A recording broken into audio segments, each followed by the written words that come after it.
Sa nakaraang video ay natapos tayo kung saan ay inaamin ng Moonlight Sage sa harapan nito na ang isang Sword King ay tunay ngang napakalakas. Subalit bago pa man maghari ang Dark Spectral Sect, ay isa lamang siyang walang lakas na kung sino, kaya naman ay magpapalim na siya sa bayaning nagdomina sa matagal na panahon sa Merim, at panoodin na lamang nito kasama ng Moonslashing Swordsman ang kanilang gagawing pagwasak sa martial world sa kabilang buhay.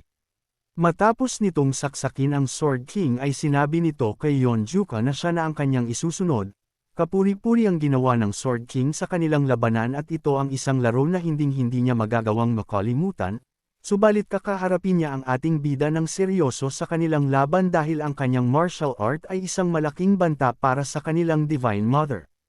Kaya naman para sa malaking hangarin ng kanilang Dark Spectral Sect, ay mas mainam kung ibibigay nito ang kanyang ulo sa kanya nang hindi na lumalaban, matapos ay mabilis nitong inatake si Yonjuka.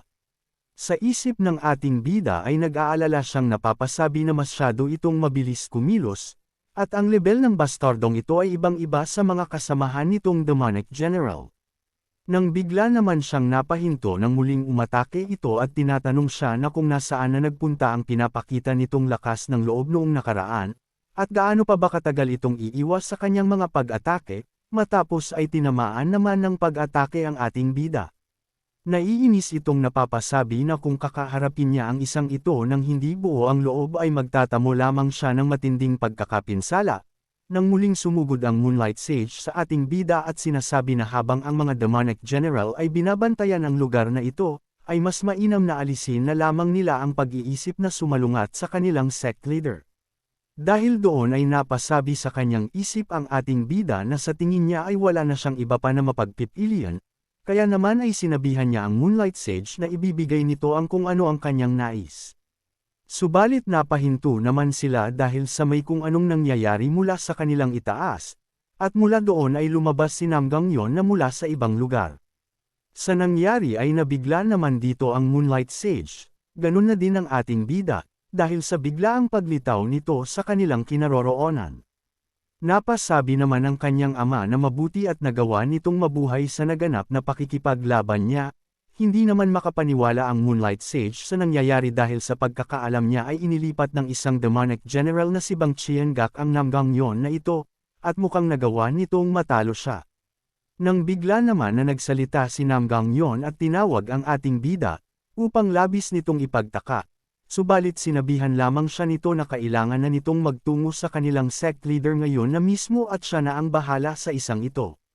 Nag-aalala naman na napapatanong si Yonjuka na kung bakit kailangan niya na gawin yun, dahil sa hindi naman niya hahayaan na kaharapin niya ang Moonlight Sage ng mag-isa.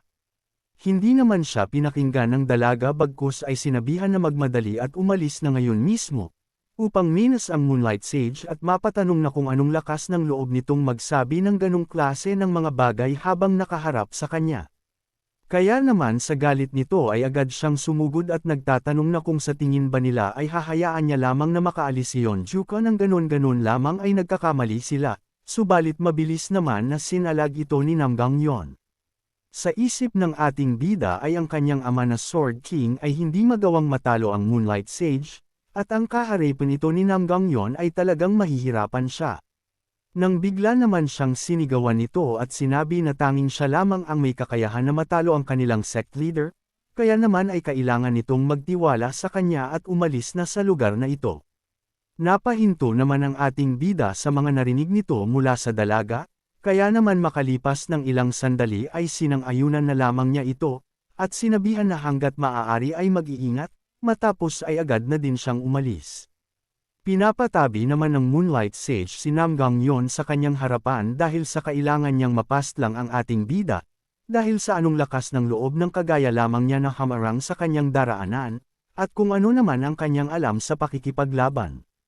Dagdag nito na kung talaga ba nais nilang makita ang pagwawakas ng mundong ito, na sinagot naman ng dalaga na nais niya makita iyon, ngunit ang tinutukoy niya ay ang tunay na pagwawakas nilang mga nilalang na mula sa Dark Spectral Sect. Napasabi naman ng Moonlight Sage na walang utak ang isang ito, dahil kapag ang kanilang Divine Mother ay muling magwala, ay wala ni isa sa mundong ito ang magagawang mapigilan siya. Hindi naman sinang-ayunan ito ng dalaga at sinabi na naniniwala siya na kahit anuman ang kahihinatnan ng labanan nilang ito, ay nakakasigurado siya na pipigilan silang lahat ni Yonjuka.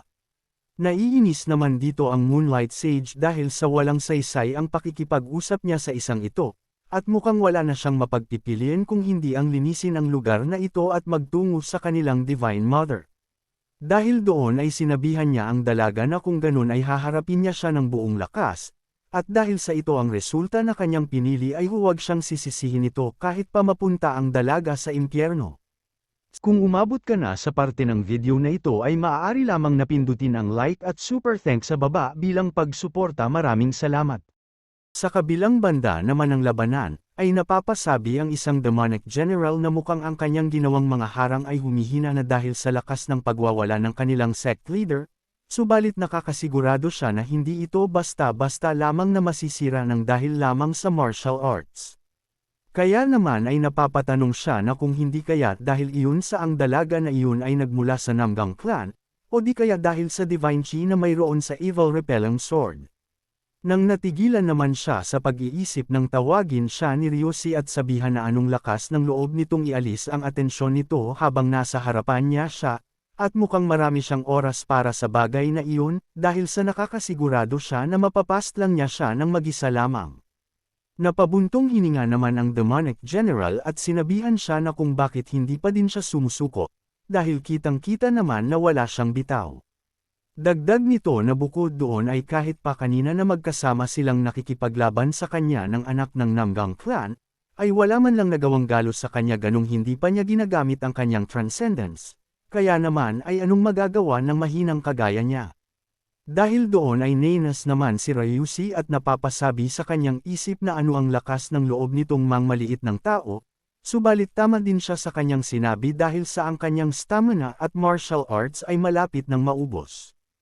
Nais sana niyang matalo siya ng gamit lamang ang purong lakas, subalit hindi ito ang oras para sa kanya na maging mapili, nang bigla naman niyang naalala ang kanyang ama na sinasabi na ang lugar kung saan dapat niyang makamit ngayon na mismo ay ang hangganan ng Dark Heaven Azura. Sabi niya na kapag nagawa nitong makamit ang end form, ay magagawa nitong magawa ang True Art of the Dark Heaven Azura sa kanyang limitasyon, subalit ang kapangyarihan na iyon ay mahirap na kahit siya ay hindi pa din magawang makontrol ng maayos. Bukod doon ay kumakain din ito ng life force ng gagamit, kaya naman sa madaling salita ay ang kapangyarihan na ito ay kapangyarihan na hindi niya maaaring gamitin ng kailanman niya naisin, na napasabi naman si Ryushi na maging siya ay hindi din nais matuto ng kapangyarihan na kumukonsumo ng buhay. Matapos siyang hawakan ng kanyang ama sa balikat, ay napasabi ito na maging siya na kanyang ama ay umaasa para sa kanya na hindi niya gamitin ang kapangyarihan na ito sa kanyang buong buhay, kaya naman kahit na magawa niyang may master ito, ay ikonsidera pa din niya na ipinagbabawal ito. Subalit ang mabuhay sa mundo ng martial world, ay ang mga desperadong pagkakataon ay dadating din ang araw na gagamitin niya iyon. Kaya naman kung mayroon siyang paniniwala at mga kasamahan na dapat na protektahan, ay kahit pakapalit iyon ng kanyang buhay, kaya naman ay mananatili ito sa kanyang panig at magiging ang kanyang huling alas sa labanan. Napasabi siya sa kanyang isip na ito ay ang pagdedesisyon ng pagtataya ng buhay, at kung wala siya ng bagay na iyon ay hindi siya sasama sa digmaang ito sa una pa lamang. Kaya naman agad siyang napapikit, at pinilit na inalala na iyon ang tanging ang kanyang ama lamang at siya ang nakagawa. Ang nag-uumapaw na galit ng Bandit Union ay nagliliyab sa kanyang buong katawan bilang isang kaayusan, kaya naman ay kailangan niyang muling alalahanin ito upang mapagliyab ang kanyang pananalig. Makalipas ng ilang sandali ay biglaan naman na may kung anong nagaganap sa kinaroroonan ni Ryushi, upang labis na ikagulat ng demonic general. Sabi ni Ryushi na dahil sa hinihiling nito ang kung ano na kanina pa niya pinipigilang gamitin, ay ipapakita na niya ngayon sa kanya. Dahil ang kanyang dangal ay hindi hahayaan na basta na lamang na matalo, sa isang alagad lamang ng Dark Spectral Sect, kaya naman ay kakaharapin niya siya ng seryoso, at subukan itong tumakas kung magagawa pa niya.